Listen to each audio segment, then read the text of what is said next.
Hello, good evening. My name is Jesse Popik. I am the staff person for the Missoula chapter of the New Party. We are hosting a show tonight on MCAT entitled New Party Perspectives on 3 Ballot Initiatives. I have 2 guests here, which seems kind of odd considering we're supposed to be talking about 3 initiatives.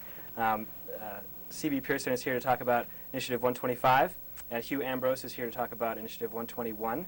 And we're hoping that Tom France will walk in the door any minute to also discuss Initiative 122. We had a show on Tuesday. We had a number of people call in. And again tonight, please, we are taking calls. The number is 543 MCAT? 542 MCAT. And we are accepting calls. We will be discussing the initiatives. We might even discuss 122 even without Tom France, since it is a hot topic. And I guess I will sort of hand it over to you, CB. Maybe you could give us a little introduction about what 125 is. I think that actually it's kind of fortunate that you both are here as opposed to Tom. If either one of you was missing, I would be a little more worried. I think these 2 initiatives, 121 and 125, are the least known. 122 is getting a lot of media attention, so maybe. But they're gaining attention all the time. I hope so. Particularly by the corporate interests. Indeed, indeed. Initiative 125 is a campaign finance reform initiative that focuses on our initiative process. Right now, we don't allow corporations to give directly to candidates nor political parties. And what I-125 would do would expand the law so that corporations could not give directly to ballot issues. And the reason to sponsor an initiative like this is obvious with the 1996 election. But if you look back historically, you can see in the last 12 years that corporate spending on ballot issues has just increased dramatically. And we're talking about big dollars that have come into Montana to influence the citizens' initiative process and turn it into the corporate initiative process. So it's a fairly simple law. It just adds ballot issues to our current campaign finance laws that address corporate contributions to ballot issues. It also allows for nonprofits that are not controlled by for-profit corporations to still give. So most nonprofits, legitimate nonprofits, would still be able to contribute. And then it sets up a voluntary spending limit of $150,000 per ballot committee with the idea of driving down the big money and driving it out of our political process so that it's a citizen-to-citizen, voter-to-voter debate instead of sort of the paid advertising, sloganeering type of campaigns that we have right now. The nonprofit question comes up often, I think, about 125 and how that will be affected. And it's pretty clear if the nonprofit is not a front for a corporation for them to funnel their money through, that's legitimate. The $150,000 is a suggestion, right? It's not. Yeah, it's a voluntary spending limit, and the carrot, if you will, for people to adhere to that limit is that they get to advertise that limit through all their materials, and if you don't agree, it's advertised that you don't agree to the spending limit. So it's kind of it's not much of a, unfortunately, we can't put an absolute limit on spending. Right. But it is an incentive, and it will hopefully discourage large expenditures. And so that folks will be able to see that this group has agreed to a voluntary spending limit and has agreed to a grassroots strategy instead of a paid media strategy. Right. Definitely bringing it back to the people. Right. Have you examined what the next step is as far as what happens after this in terms of corporate sponsorship of anti-initiative? I mean, it just seems like, well, you put up one roadblock and then they find a way around that. Have you all been examining that at all? Yeah, actually, that's why the whole nonprofit aspect of I-125 is in there, because we do see examples of the National Restaurant Association would be a good example in your case. It is a nonprofit, but it's totally funded by for-profit entities. Right. And so what this law has done is, for the first time in a constitutionally sound way, address the fact that the corporations can no longer write the corporate check from the corporate checking account. Right. They could give as individuals who are shareholders or employees. Right. So I think we've anticipated most problems in the area, unfortunately, of campaign finance reform. Every time you push in one area to try to capture, there's a little bubble that pops out. But I think that we've generally got things surrounded pretty well. Right. I guess my next question would be that large corporations do have a stake in what happens, and how do we stop a sort of witch hunting effect that might occur at various times for one reason or another, that may go too far in any one direction? How do we address that sort of problem? Well, I think that's a tough question, because witch hunts are by people who want to do witch hunting, and you can't control them. But what you can do is set up a campaign financing system that's fair to everybody. There's no question that the current system is not. Right. You know. Right. So essentially what we're doing is leveling the playing field. And at that juncture, if we have equal power in the political process, we're more likely to have civil debates about our future. Yeah. Marketplace of ideas. Right.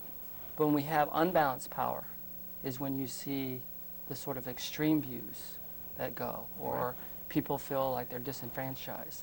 So as much as we can do to bring our democracy back to being a healthy one, we're more likely to have a civilized debate rather than extreme issues come from either side. Right. You know. But it's when we don't feel empowered that extreme views or extreme issues are pushed and confrontations occur. Right. Earlier you brought up a difference between an individual giving and a corporation giving, and a friend of mine asked me yesterday, he walked to me and said, I have a question about 125. Someone brought it up about farmers. He was concerned that farmers wouldn't be able to contribute, and correct me if I'm wrong, but I explained it to him that Farmer Joe couldn't write a business, couldn't write his corporation check. Correct. But he could as just Joe Smith. There are no rights taken away from individuals. And in this case, you actually are giving individuals more power, because you're rewarding the people not based upon how much money they have, but more focused on how much time they have. If you want to work on a ballot issue, you have equal standing with anyone. What is true is that if there are an incorporated farm, is the corporation cannot give as money. And if you look through the campaign finance records, as I have, the fact is there's very few of those contributions in our campaign reports. Yeah. They just don't give as the small corporations. They give as individuals, and that's generally how the single sole proprietorship corporation gives, or how the small business gives. They don't generally give to the corporation because they don't have lots of funds in that corporate account. Right. Well, we'll come back with more questions, and we'll hopefully take callers. Please feel free to call. The number is 542-542-MCAT. And we are accepting calls to discuss initiatives 121, 122, and 125. And with that, Hugh, maybe you'd like to tell us a little bit about 121, yet another of the lesser known but not insignificant initiatives in the state. Certainly not. 121 is the ballot initiative to raise the minimum wage over the next 4 years by 50 cents a year. And it was put together by a broad coalition of groups around the state: seniors, the Native Americans, consumer protection, labor. And at the time, last year, when they gathered the signatures, it was extremely popular and remained so up until a few weeks ago, when the opponents began to spend their $250,000 on negative advertising. And what they try to show is that this would be harmful to Montana's jobs, which is obviously the kind of fear that strikes home with people. And they do it in a way that is very amorphous, and they do that for a reason, because they have very little to go on to back up their claims that this is harmful to the economy or to business. In any event, I-121 over the next 4 years, 50 cents a year, that's the nuts and bolts. The idea is to reward work with a livable wage, and that has we have a couple of points that come out of rewarding work. The first is that right now in Montana we're having a huge increase in the number of jobs in the service sector and in the retail industry, and these are the leading this is the leading areas of job growth in Montana. So what you have is the jobs that are out there that are being created are ones that are minimum wage or slightly above. Now the other side, what they say is that if you increase the price of minimum wage, that these jobs will somehow not be created. And what we're saying is that we can no longer afford to be prejudiced against the work that these people do, because our society relies on the service economy and the retail business now to perform vital functions that allow us to do our jobs and live our lives. So again, it's important to realize that the stratification of income levels and wealth in America is tied to the growth in the whole service economy and the shrinking of the industrial, what used to be the easily learned industrial skills and manufacturing are shrinking. Those are being sent overseas. The service economy is obviously geographically tied to the area, Right. so it can't go anywhere else. And what we're trying to do is help the 128,000 Montanans who live below the poverty level. Yeah. 52,000 of those people are married with children. Another almost 20,000 are seniors. So again, those statistics strike at the heart of the other part that the opposition wants to frame, is that these are entry-level jobs, and that they are performed by young people, usually college students or even younger, Right. middle-class kids who are earning enough for the latest CD. I think that's the biggest sell, is that it's young people who are getting this wage and not adults. Here, I hate to cut you off, but we do have some Okay, calls some here. calls? We Okay, had some great. phone trouble earlier, so I'm going to re-plug this in here and see if it doesn't beep and start freaking out all over the place. I don't see any lights light up.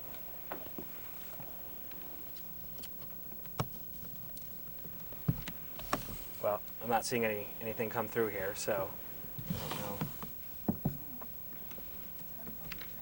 know. Okay.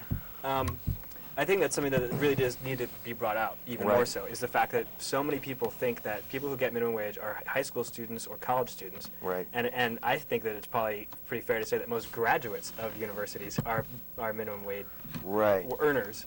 And as much as we want to help those people, as much as their labor is every bit as important as anyone else's, as much as they should be able to earn a decent income on the labor that they perform, because business doesn't hire out of some sense of duty or anything. They hire because they need people to work. Right. So that need needs to be balanced against the need of the individual to earn enough to survive on.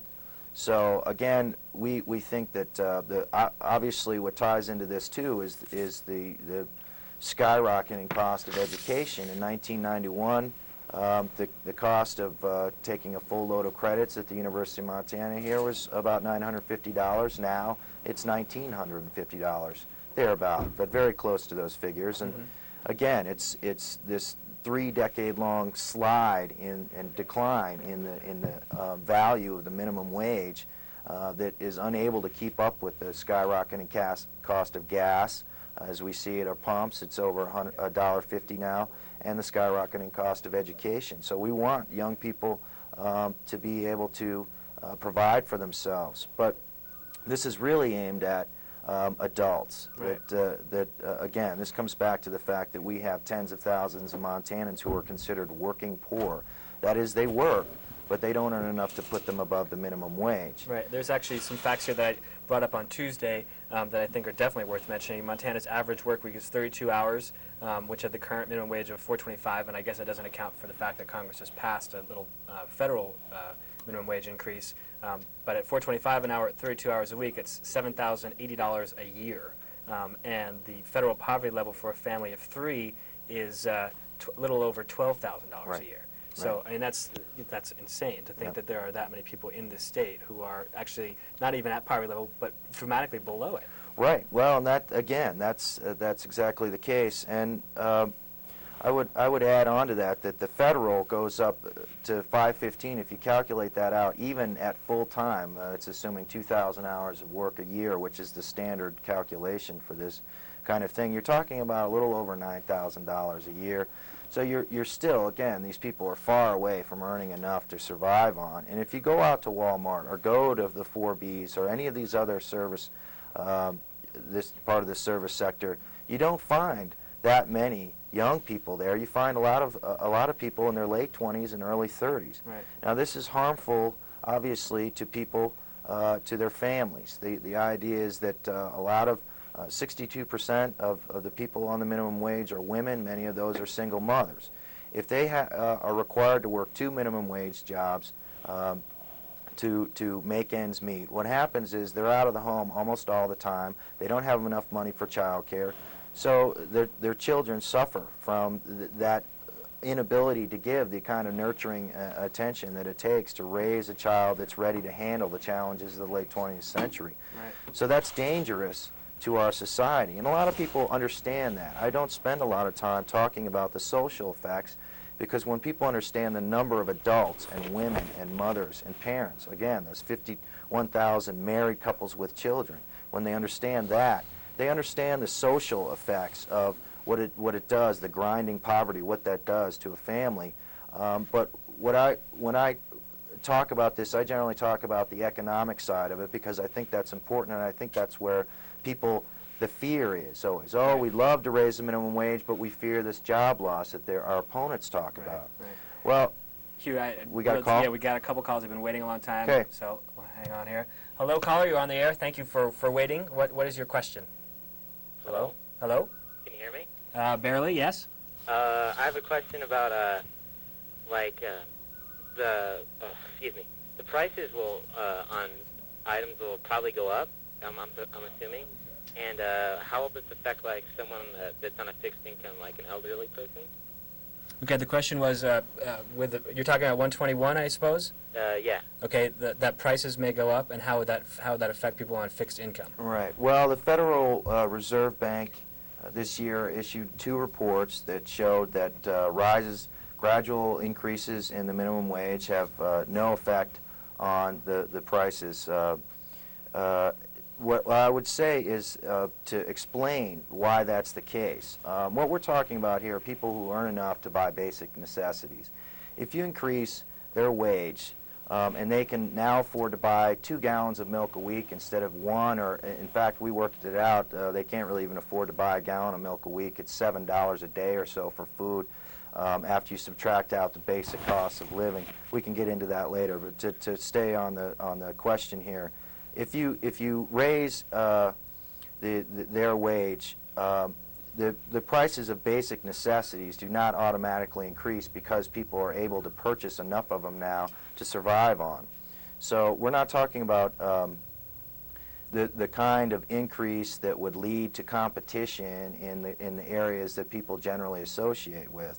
But that's one of those charges that the opposition loves to throw around, is that somehow the price of gasoline or the price of milk or the other basic necessities that people need to survive out here in western Montana are going to go up because these people make enough now to purchase the basic fundamental necessities to living. And that's just not the case. And it's interesting, too, to go off on this a bit, it's also interesting to me that they talk about job loss and inflation. And if you know anything about economics, you can't have all this job loss and inflation at the same time. So there's a fundamental contradiction in the arguments that they're making, and that most people, need to be aware of. Right. That this is not the case. And again, I would cite the report Card and Kruger, 2 Princeton economists, did a whole book studying minimum wage increases in states and comparing them to the states around that. They did 1991. New Jersey and a few other states raised their minimum wage. And so they studied the effect on New Jersey, I believe it's Pennsylvania's economies versus the states neighboring them. And they found no appreciable increase, measurable increase in the inflation rate, and no measurable decrease in jobs as such. And again, that strikes because those jobs are not nearly as elastic in the economic sense that elastic good is one that if you increase the price, the demand goes down. Well, the demand for the services that these people perform is just as strong as the demand for many other jobs. It's just that there's no skill there. Right. So. All right. Well, I hope that answers your question. We have other callers, so. All right, thanks. Yeah, thank you for calling. All right, here. Hello, caller. Yeah. You're on the air. What is your question? Well, I have a question for the gentleman that was just talking. let's say that a chief executive officer, a CEO of a large corporation decides that he or she needs another $250,000 a year income to buy a boat or airplane or whatever. What does that do to the lower part of that pyramid where the workers are, the people who are working for minimum wage? What happens down on the bottom because somebody at the top wants some more cash? Okay, so the question is, if a CEO or a president of a corporation wants a raise to buy a boat or some other thing, and how does that trickle down to the people at the low end, the workers, if someone at the high end wants to get a raise? Right. Well, specifically, I guess that the idea of a corporation earns so much in profit a year and has such fixed operating costs, and then it has the labor, which fluctuates considerably more. If the chief executives are taking out more of that pie, more slices of the pie, then obviously there's going to be less in terms of developing or giving their employees raises. That's what occurs to me. I would just add that the chief executives of PepsiCo, which owns 60 restaurants in this state, are spending large tens of thousands of dollars to defeat this initiative, and that's because they make a huge profit every year.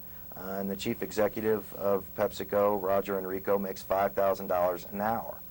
Now, I have no problem. That's a pretty good wage. Right. I have no problem with a chief executive getting paid the market rate, whatever that is. The man must have fantastic, awesome, prodigious powers to rate that kind of income. But again, I have no problem with that. What all I'm saying is that the people that they make that profit off of ought to make enough to survive. There's just something wrong with a system where you can work and not make it out of the poverty level, the basic fundamental necessities to life. Well, we're getting lots of calls. This is great. Hopefully, these are good calls. I'm going to go ahead and pick this guy up on line one. Hello, you're on the air. Hello. Hello. Hello? Hello. Is this me? This is you. You're on. All right. I just have a short statement to make. I've been listening to a lot of the anti-121 ads, and it sounds to me as though we're dealing with some really unusual greed. I've been listening to business owners complain that they're not going to be able to hire the help that they need, or that they're not going to be able to continue to run their businesses. And I've also learned that in 1998, the minimum wage employees, should 121 pass, will be making about 80 cents a day over the national minimum wage. And so if a small business actually has 10 employees at minimum wage, which it seems to me would be a lot, we're talking about $160 a month here that would have to come out of the pockets of this poor, whining business owner in Missoula or in the state of Montana. And if you'll just pardon my expression, that's a lot of baloney. I mean, that's bullshit, guys. I don't know who they think they're kidding, but any business owner who can't afford to pay $160 a month so that 10 people might have a shot at buying some milk don't deserve to be in business. So thanks for the time. Yeah, no, thank you for the call. That brings up a whole other issue, I guess, or a similar issue, connection to, you actually mentioned 4Bs, which I know is a union restaurant. And I know that there's a law in the States that was passed, actually, or pushed along by the Hotel and Restaurant Workers Union to establish a $4.25 minimum wage rate for people who work in restaurants. And there's a campaign right now to lower that, right, to below the minimum wage and include tips in as... Right. I'm not as familiar with that as I'd like to be, but I understand that from the HERE, Hotel Restaurant Employees Union, that's what they fear the backlash will be should this initiative pass, that immediately the National Restaurant Association and these other large corporations like PepsiCo are going to gang up and shoot for something just like that. Right. And that's something that we'll have to deal with when the time comes. Mm-hmm. Well, just thought I'd throw that out. I think there Sure. is some kind of connection to that. I mean, people were actually suggesting Sure. going below minimum wage. Right. I guess what my response to his point would be is that that's exactly correct. And if you look at a lot of the businesses that support I-121, they generally pay their employees more than the minimum wage anyway. And that's because they want the kind of quality that comes with paying someone enough to survive on. And if you don't do that, then you get the kind of absenteeism, the kind of problems that are created when someone's just working for nothing. Right, and they're angry about it. They're angry resentful. about it, exactly, and has every right to be. And their children have very, no example of the benefits of working hard, of becoming a contributing member of society, when you can just be sloughed off as extraneous, when obviously you're not, when this is a necessary component of our society. So that's what I would say, is that you, and then they say, well, we're not going to, the opponents say, well, we're not going to have more jobs being created in this state. And I just say, well, I think we have plenty of McDonald's in this state already, and those are the ones that are directly affected. The kind of businesses that we want to attract to this state are going to be paying more than the minimum wage anyway. Right. And Well, let's sorry. take it. No problem. Let's take another call though, because people are waiting. Hello, you're on the air. Hello. Hello. All right, you're not on air anymore. And hello. Hello. Hello. And your question is? Can you hear me? We sure can. What's your question? My question to Mr. Ambrose is kind of a statement, not so much a question. Is that I think he really kind of has a wrong take on this. The fact of the matter is there are several things that will happen if I-121 does pass. One, the spread between the minimum wage, whether that's $4.75, $5.15, or $6.25, will narrow between minimum wage people and people who make higher salaries or higher wages within their corporation. And so therefore the owners, and these are very, very small operations, 3, 4, 5 people and so forth, that I'm talking about primarily, the spread is going to narrow, so the better people will not in fact get bigger raises in the future. They're going to all move toward the center. Second is the owners of these small businesses will not employ as many people, because what they will do is do the work themselves. And third is that I'm part of an owner of a business that employs about 20, 25 people in this city. Mm-hmm. I can tell you that if those wages go into effect, 18 of those people will lose their job within a year, because we will mechanize. We can, in fact, mechanize. And right now, it doesn't make sense for us to mechanize. But when we've calculated the effect of these wages on, and we will, in fact, mechanize, and those people will lose their jobs. Well, that raises some interesting points. It's I think that the last caller who called up was mentioning that... Thank you. Yeah, thank you for the call. That there was going to be an 80 cents per person difference per month, so perhaps this person can't afford to pay their employees that extra 80 cents, but can't afford to mechanize, which is actually happens in all sorts of different employment fields. I know the timber industry has lost more jobs due to mechanization than environmental laws. And definitely raises an interesting question of, we can get rid of our employees and bring in a machine to have them do it a lot cheaper, which, of course, I don't think is necessarily the best way to do things. You're not going to get the kind of quality service from a machine that you would from a human being. And, of course, in the service industry, you can't. I mean, unless you're going to have mechanical waiters and waitresses or people behind the counter, you have to have live people. Interesting call. We have another call here. Hello? Hello, you're on the air? And no one's there. Well, I guess, I mean, he does raise some interesting points, and I would like to respond to some of that. The idea that they won't be hiring as many people, that's certainly understandable, that there will take place a period of adjustment. Again, this is a gradual increase over 4 years, but perhaps his business, the managers will, the owners and part owners will want to do more of it themselves. Well, I mean, that's fine. What we're saying is that this is an area that is burgeoning all the time. This is leading our job growth. So what we're saying is, okay, a business with 4 or 5 employees, they realize that, okay, we really have to restructure our business and let one of our employees go. But what happens is when that person finds another job, it's one that pays them enough to survive. So the jobs are out. This is what I hear from the minimum wage people, the people out there that I talk to, my constituency, who are in really need of help, is their jobs are out there. They just don't pay enough to survive on. Mm-hmm. All right, we do have an approved phone call here. So, hello, you're on the air. Hello? Yes, are you speaking to me? I certainly am. Your question for the panel here? My question for the panel is, I'm wondering why there are no live, warm employers or business owners in including on your panel for the panel discussion. That would, in my mind, give both sides of the issue. That's a good question. Your comment, please. Well, the answer to that question is that the New Party, which is a third party here in Missoula, has sponsored this show, and the New Party has taken a position of supporting initiatives 121, 122, and 125.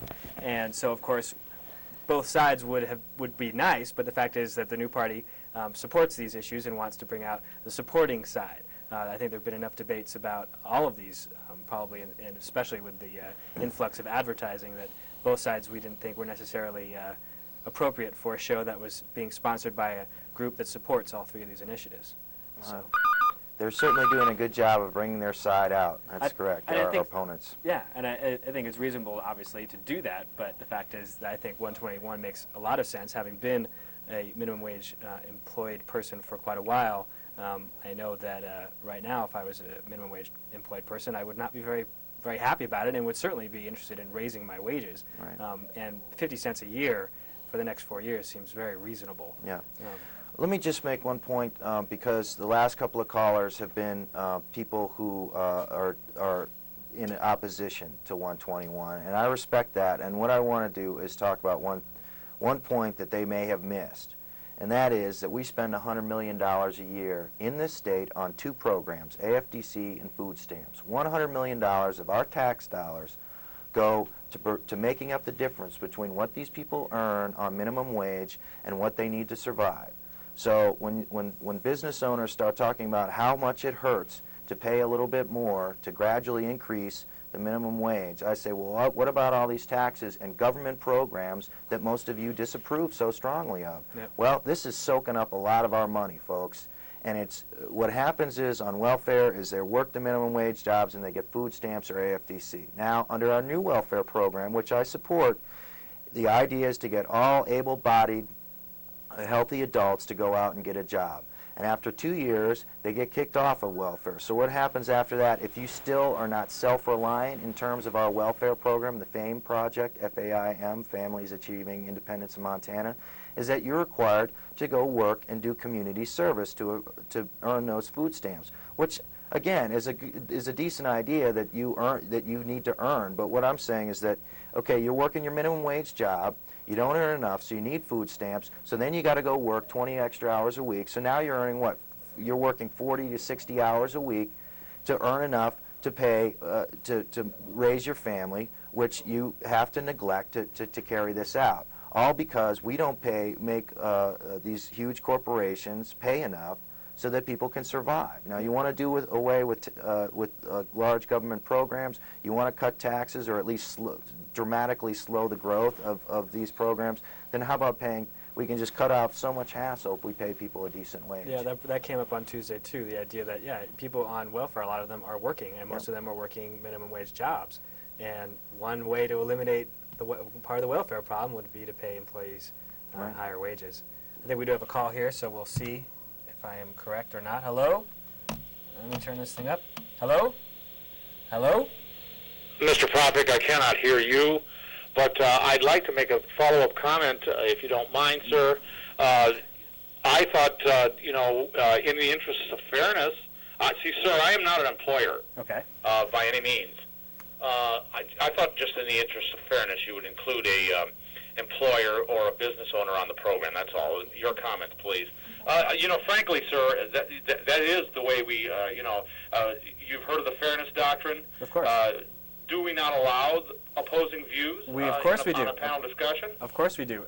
As I said, Are we not allowing that? no, Your comments, please. Well, my comments are this. My comments are that, as I said before, this is a show that is sponsored by a political party here in Missoula that is in support of all three of these initiatives. And there have been many discussions, I think, debates and such about all three. I know that at the university, all three of these initiatives have been discussed in debate publicly at the University Center, and that there's been debate in press all across the state about all three of these initiatives. And you, of course, are more than welcome to come down and utilize the MCAT facilities here to produce a show in favor or against of any of these initiatives yourself. That's one of the nice things about having community access television, is that anyone can come do this practically.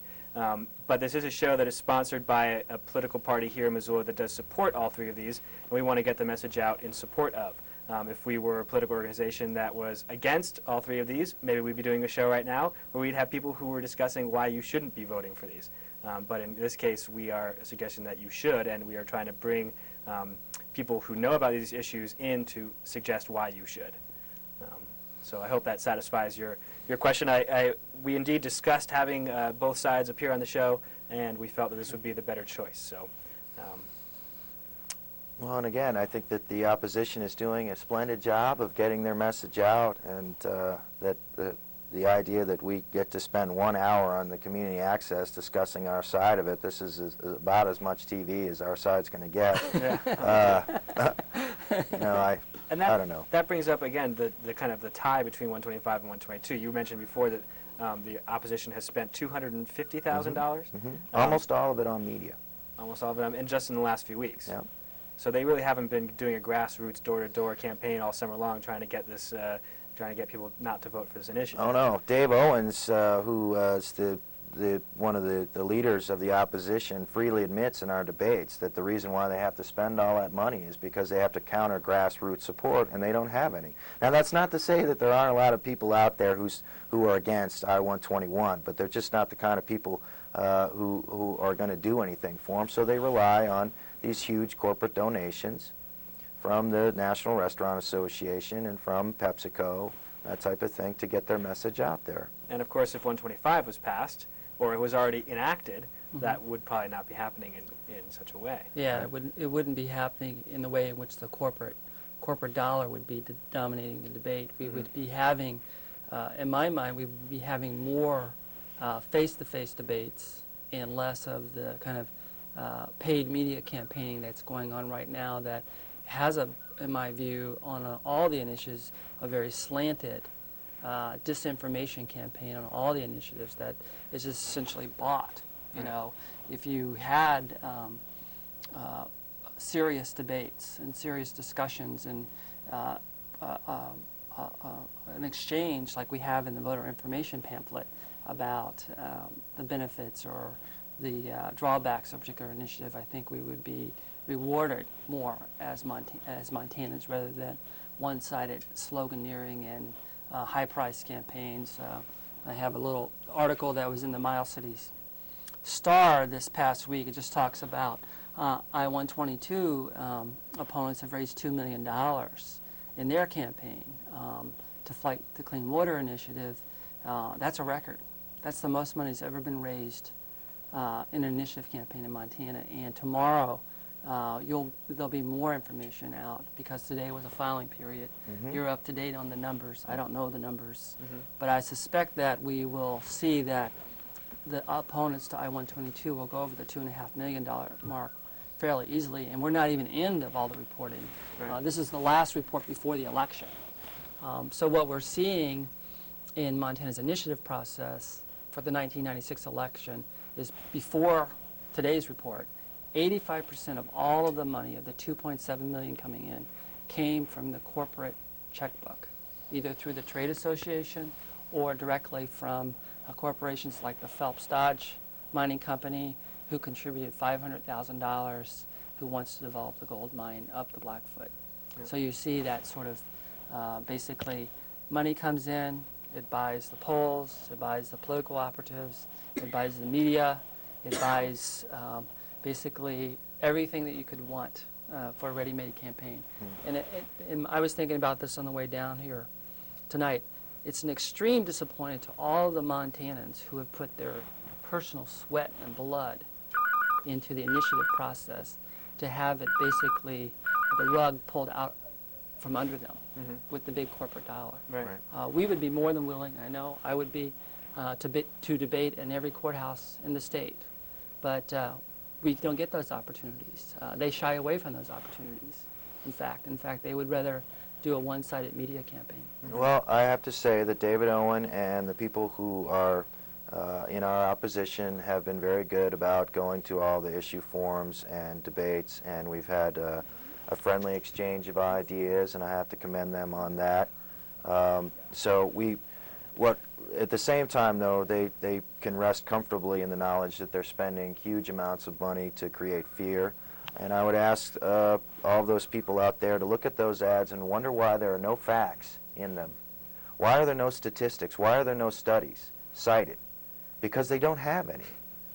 Now this minimum wage has been down since 1938, and they've always, every time it's raised, put up a big stink about, oh, this is going to hurt the economy, and this is really bad, and we're going to hurt the very people we're trying to help and stuff. But they never have yet, with all the millions of dollars, figured out a way to prove this statistically. And that, I think, speaks for itself. I mean, the silence there is as important as all the noise. That's true. All right, we have calls, so let's see here. Hello? Hello? Hello. Hello, yes, you're on the air. Your question? Yes, I have a question regarding the corporations in the state of Montana that we keep referring to. Okay. Would you give me the quotation of what is considered small business by any one of you? Small business. So the question is, what is the definition of small business? I don't think there's a definition on the books, per se. I think everyone has their own definition. In the case of my own view about a small business would be something that operates in the neighborhood of gross $100,000 to $250,000 a year. That would be my own. There isn't a definition for a small business that I'm aware of. Sure, you can incorporate yourself as an individual in some cases. Right. Well, the other side likes to talk about small businesses all the time, but they haven't defined it, and we haven't done a clear job. I would say that any business, obviously, making gross profits of $110,000 or under is not required to pay the minimum wage, and so in our initiative, so that has some effect. But I don't mention that a lot as a big thing because I know that a lot of businesses do gross more than that. And what was so that number again? $110,000. So that doesn't really obviate the point that there are a lot of small businesses in this state, and they will face a new challenge with this gradual increase. They'll have 4 years to figure out exactly what they need to do to respond to that, but they will know that their employees have the dignity of earning their own wage. They'll probably face lower taxes, and they have to also understand that when you put $40 into the pocket of the working person, that $40 is spent right in the local economy. Right. So those people are going to be back in your store buying some more insurance for their car, or getting their tires fixed, or buying some new clothes, or purchasing the goods and services from that community. Right. So they never want to talk about the fact that this is the case, that we're circulating more money in our economy, and so that there is an offsetting effect that needs to be considered. Right. All right, we have another call. And hello, you're on the air?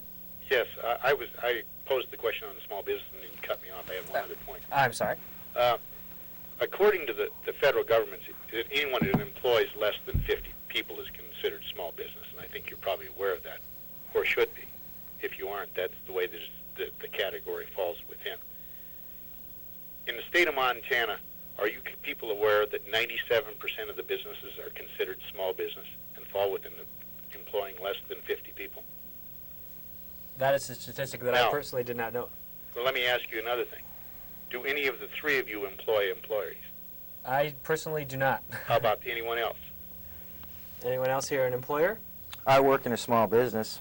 That isn't what I asked. Well, that's as close as I've come. Okay, that's what I thought. Thank you very much. Mhm. Thank you for the call. I can say that I have never been an employer in my life, but I have worked for employers, and the employers that have paid me personally more than minimum wage, of course, I feel have gotten the best out of me. I worked in a restaurant which happened to be a union restaurant, and because of it, we got paid more than minimum wage, and that was actually one of the longest jobs that I stayed on. I enjoyed it the most. I think the quality of the job was better because of my service, and it reflected because I was getting paid more than $4.25 an hour. Right. And I think that there are a number of small businesses in Missoula. Articles have been written in the Independent and Missoulian talking just about that. Yep. The fact that employers who pay their workers more than minimum wage now, Yep. without even being forced to, have better service. The employees stay on longer. There's, like you said, as you say, there's less sick days. There's just generally a higher standard of employee attitude towards their work. All right. If they're getting paid something that's worth going to work for.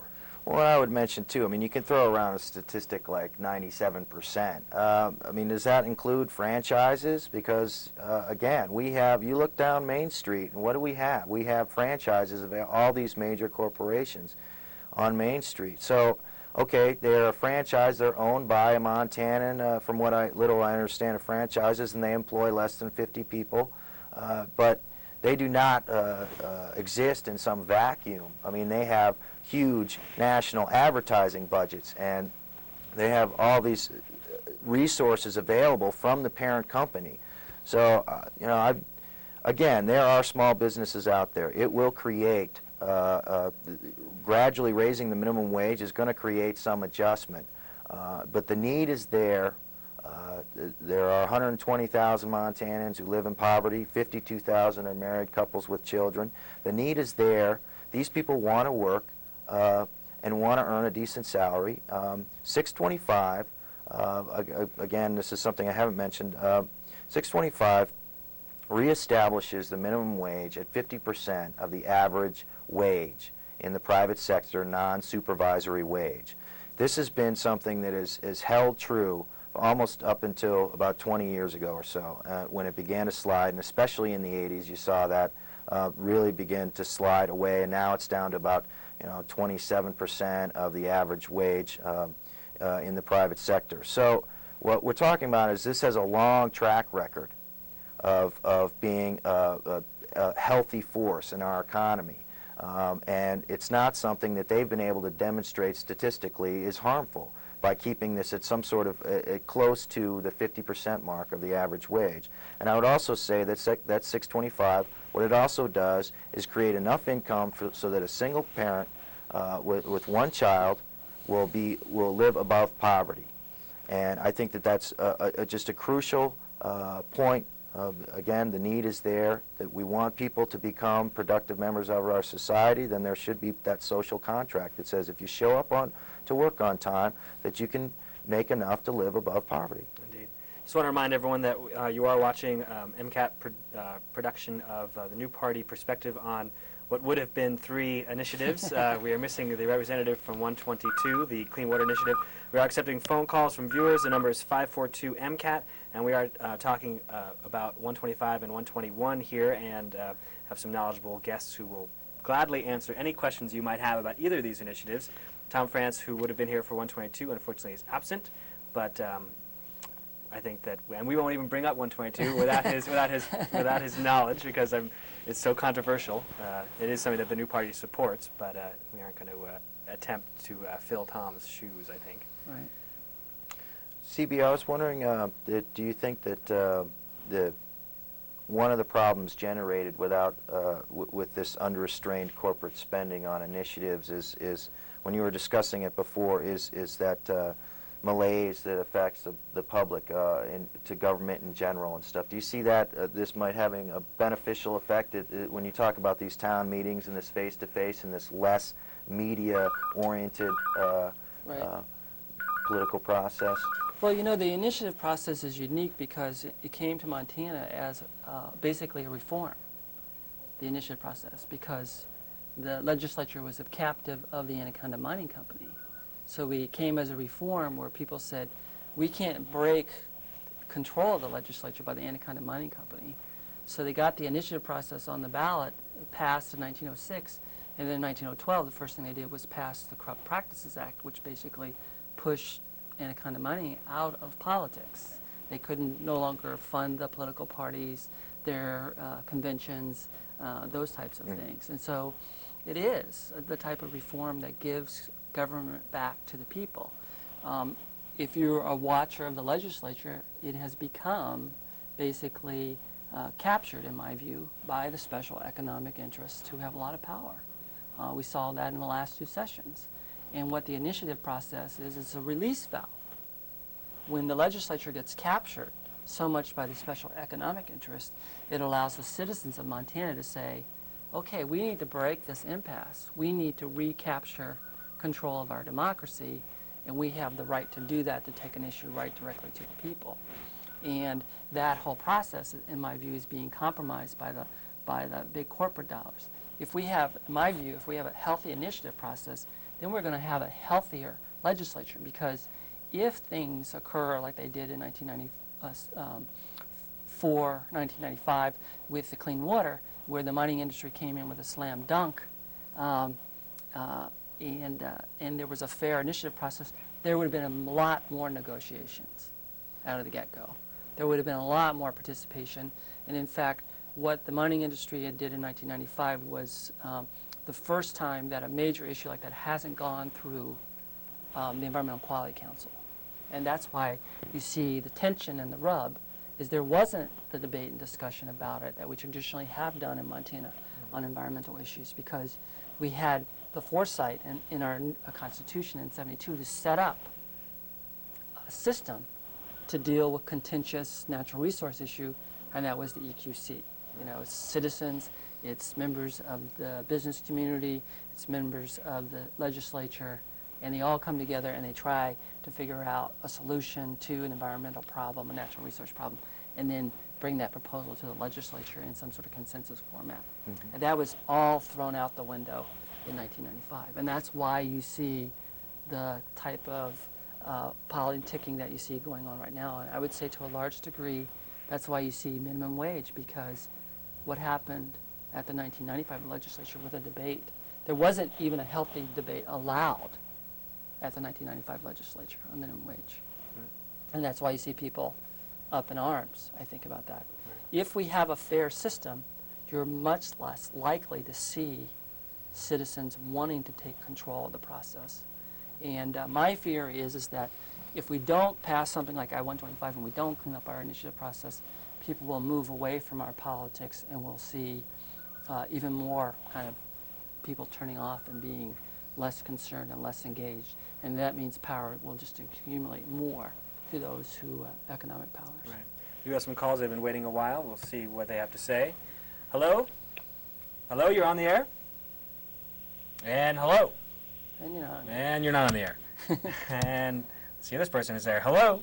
Hello? Hello, yes, you're on the air? Hi. I'm a little confused, I guess, and puzzled by your knowledgeable panel there.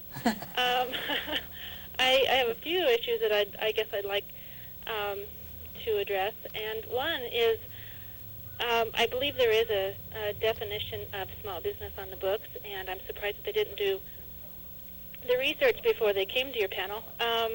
Another one is that Hugh, I don't remember his last name, was saying that we need to get the huge corporations to pay a living wage.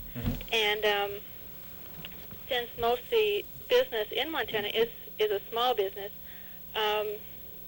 it's not the huge corporations that's the problem. They do pay a minimum wage, and those are the ones that the same party's trying to push out of the state.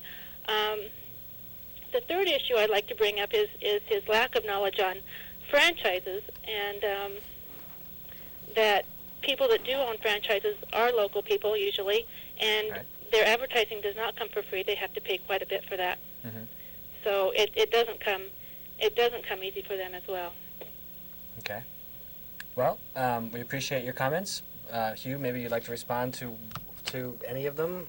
Perhaps you would not. I don't know. Well, she obviously knows more about franchises than I do, and what I was trying to do was assimilate what it's like for me to drive around the state and Main Street of any Montana city and wonder at these businesses, and then try to understand why someone can claim that 97% of them are small businesses. There must be something else at work there, and I was speculating, and I appreciate the correction. As far as her other comments, I respectfully disagree with her view of those issues. Right. I think the point that you said that businesses that make under $110,000 wouldn't even be affected by this. That's correct. I mean, I'm surprised that hasn't actually come out more. I would think that might bring more people on to say, okay, well, if it is a small business and they are employing less than 50 people and they're not making more than $100,000 a year, this isn't going to affect them anyway. Right. So, well, again, my understanding is that it has to be a pretty small business to earn less than $110,000 a year, and I wouldn't want to, despite the last caller's sort of mistrust of what I've been saying, I really wouldn't want to try to sell that as a huge benefit to small business in Montana. Well, we do have another call here. I think this was an approved call. And hello, you're on the air? Hello? Hello?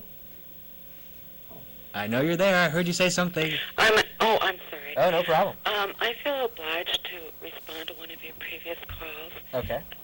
In fact, there is no fairness doctrine that went out with the Reagan administration.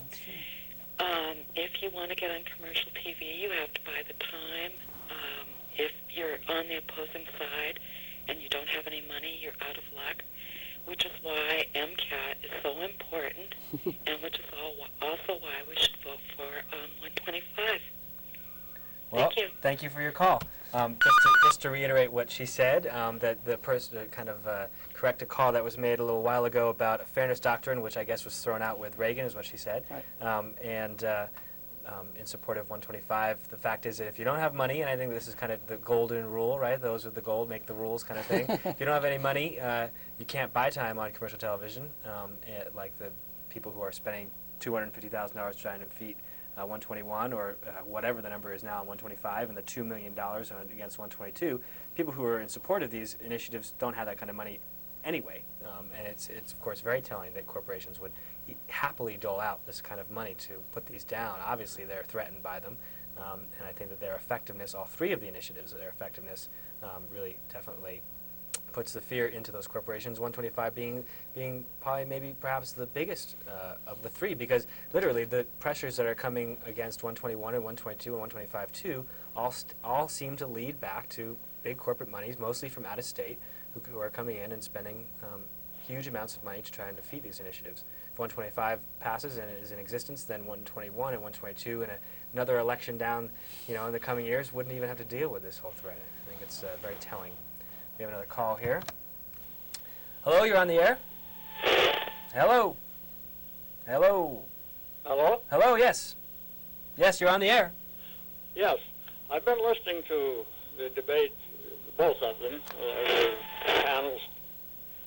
And as someone who's been involved in Montana politics for over half a century, I would just like to make this observation. And I have come to the conclusion that any time large corporations spend great amounts of money to either defeat an issue or to support an issue is generally not in the best interest of the majority of Montana citizens. Thank you. Thank you for the call. Well, I would like to say that we don't come at this as in the sense that all big corporations are bad, or that capitalism is itself somehow flawed and all this. I mean, in a sense, what we're really saying is that it's fine for them to make huge amounts of profit, and it's fine for them to pay their executives whatever they think they're worthy of. But in the end, if you're not paying people enough to survive on, then you're doing a disservice to Montanans. All right.